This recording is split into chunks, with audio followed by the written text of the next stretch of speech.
जय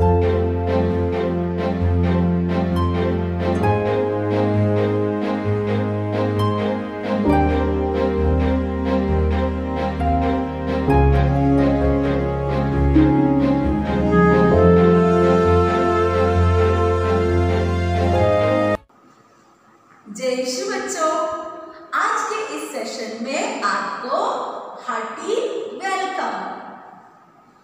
तो आज से हम कैटेकिज्म क्लास एक नए सिरे से शुरू करने वाले हैं और आज का शीर्षक है भविष्यवाणियां पूरी हो जाती है। क्या है? भविष्यवाणियां पूरी हो जाती है। लूका का अध्याय 1:28 से लेकर 35 तक। बच्चों, मैं आशा करती हूँ आपके पास पेन, बुक और बाइबल तो जरूर होंगे, है ना? तो हम शुरू करेंगे। जैसे आप इस स्लाइड में देख रहे हो, हम यीशु के जन्म के विषय मन चिंतन करने वाले हैं। तो कहानी में क्या हुआ था? स्वर्गदूत गब्रिएल नाज़रेत नामक एक गांव में छोटी सी लड़की मरियम के पास गए, जिनकी मम्मी यूसुफ नामक एक लड़के से हुई थी जो दाऊद के घराने से थे। स्वर्गदूत ने मरियम के पास जाकर कहा, प्रणाम हे कृपा पात्री, प्रभु आपके साथ है। इस अभिवादन को सुनकर मरियम डर गई। उसने स्वर्गदूत से पूछा, इस अभिवादन का अभिप्राय क्या है? और स्वर्गदूत ने उन्हें उत्तर दिया, देखिए, आप गर्भवती होंगी और आप एक पुत्र प्रसव करेगी, जिसका नाम आप इमानुएल रखेंगे। वो दाऊद का सिंहासन राज करेगी और यूदा के घराने पर सदा सर्वदा उनका राज्य होगा। उनके राज्य का कोई भी अंत नहीं होगा। वो ईश्वर के पुत्र कहलाएंगे। इसके बाद मरियम ने पूछा, लेकिन ये कैसे संभव है? मेरा तो किसी मनुष्य के साथ संसर्ग नहीं है। तो स्वर्गदूत ने उत्तर दिया, पवित्र आत्मा आप पर उतर आएगा, प्रभु की शक्ति की छाया आप पर पड़ेगी, इसीलिए आपसे जो उत्पन्न होंगे वो महान है, वो पवित्र होंगे, वो प्रभु परमेश्वर के पुत्र कहलाएंगे। मरियम ने, क्योंकि वो जानती थी कि प्रभु के लिए कुछ भी असंभव नहीं है, हम लूका के अध्याय 1:38 में देखते हैं। मरियम सर झुकाकर कहती है, देख, मैं प्रभु की दासी हूँ, तेरा कथन मुझ में पूरा हो जाए। प्यारे बच्चों, ये जो कहानी है ये ऐसे ही नहीं है। इसके विषय में सदियों से भविष्यवाणी की गई। आज हम एक थोड़े भविष्यवाणियों पर नजर डालेंगे। तो सबसे पहली भविष्यवाणी है उत्पत्ति का अध्याय 3:15। मैं तेरे और स्त्री के बीच तेरे वंश में शत्रुता उत्पन्न करूंगा, वे तेरे सिर कुचल देगा। अब दूसरी भविष्यवाणी है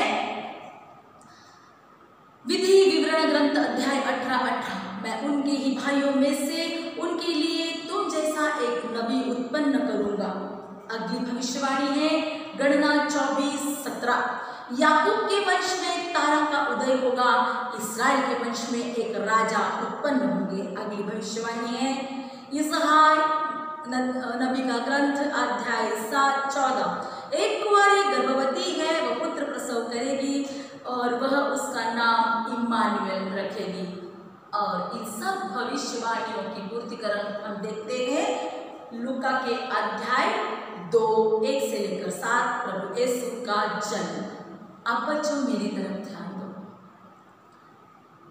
क्या हुआ था? कैसर अगस्तस नामक राजा ने उन दिनों में जनगणना की राजधानी निकाली थी।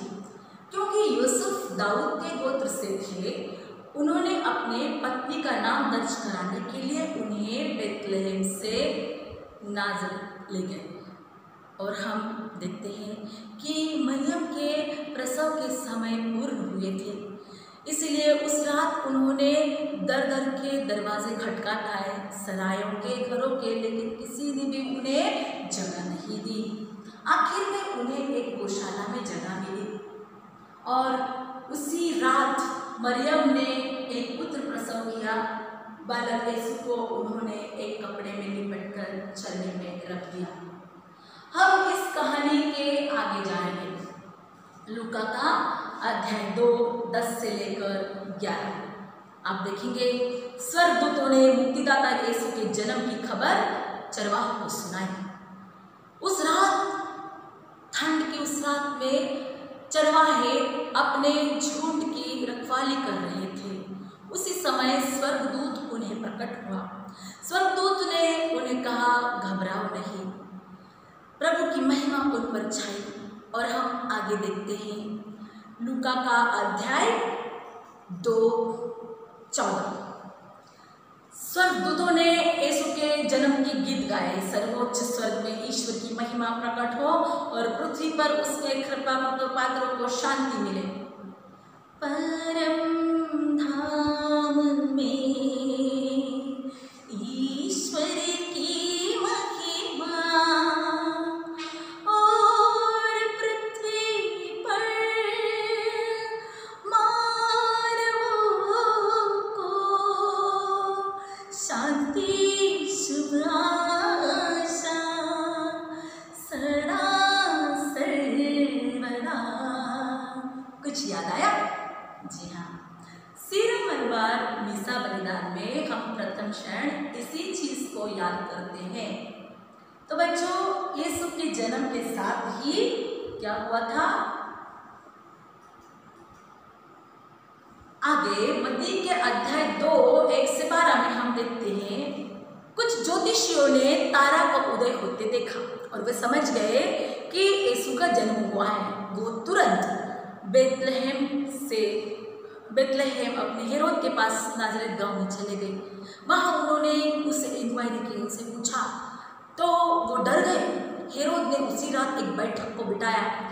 महापुरोहितों और याजकों के बीच में उन्होंने उनसे पूछा कि यीशु का जन्म कब हुआ, कहाँ हुआ है।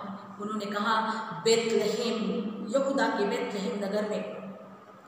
और उसी रात में उन्होंने ज्योतिषियों से कहा कि आप जाइए और ठीक ठीक पता लगाइए और मुझे बता दीजिए ताकि मैं भी जाकर यीशु का दर्शन कर सकूं। और हम देखते हैं कि तारे को देखकर वो बहुत आनंदित हुए। तारा आगे आगे चलता रहा, ज्योतिषी पीछे पीछे जाते रहे और वो तारा ठीक वहीं जाकर रुका जहाँ पर यीशु का जन्म हुआ था। सभी ने उस घर में प्रवेश किया और बालक यीशु को कपड़े में लिपटा छलनी में देखा। उन्होंने साथ में मरियम और यूसुफ को देखा। जल्दी से उन्होंने संदूकी खोली और वहाँ पे उन्होंने 3 चीज़ें अर्पण की। क्या क्या चीज़ें हैं वो? सोना, जो यीशु के राजत्व के बारे में बताता है, गंधरस पुरोहिताई के बारे में दर्शाता है और लोबान पैगंबरत्व के बारे में दर्शाता है। जहाँ बच्चों यीशु के तीनों इस पदों को ज्योतिषियों ने दंडवत करके स्तुति करके स्वीकारा। और हम आगे देखेंगे जैसे ही यीशु का जन्म हुआ, इतिहास 2 भागों में बढ़ गया।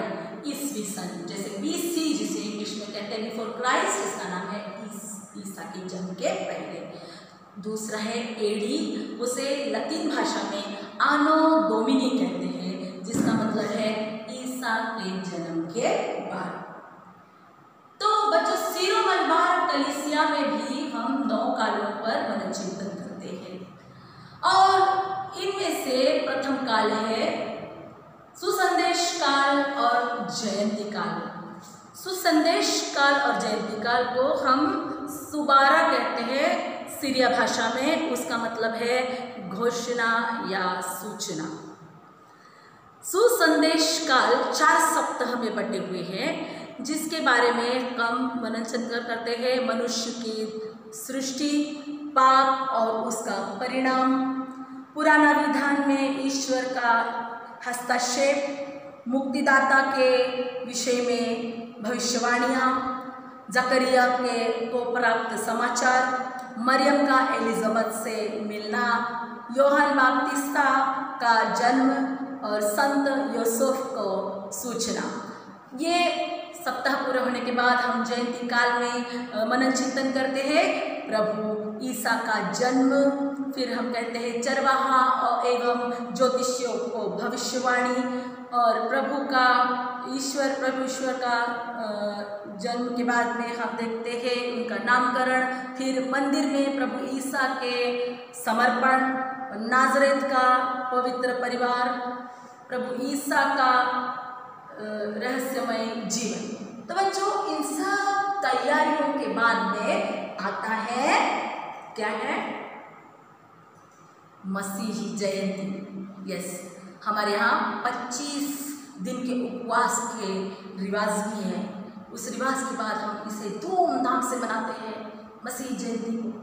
तो आओ बच्चों हम सब चरवाहों के साथ, राजाओं के साथ प्रभु ईसा मसीह पिता परमेश्वर के प्रेम और मरियम के त्याग, हमारे प्रति प्रेम के ऊपर मनन चिंतन करें। संत यूसुफ, माँ मरियम और यीशु को हम दंडवत करें और अपने दिल में भक्ति भाव जगाएं। तो बच्चों आपने मुझे इतना ध्यानपूर्वक सुनने के लिए मैं आपको फिर एक बार धन्यवाद देती हूँ। Thank you dear friends. हम एक प्रार्थना करेंगे, सब प्रार्थना करेंगे। हे प्रभु मसीह, पूर्वजों ने आपके लिए प्रत्याशा पूर्वक इंतजार किया। हे प्रभु आपके कृपादानों से हमें धन्य बना दीजिए। आपके मनुष्य अवतार के पुण्य फल से हमें आलोकित कर दीजिए। आमीन। तो बच्चों इस क्लास को ध्यानपूर्वक सुनने के लिए thank you very much. Thank you dear friends. Bye.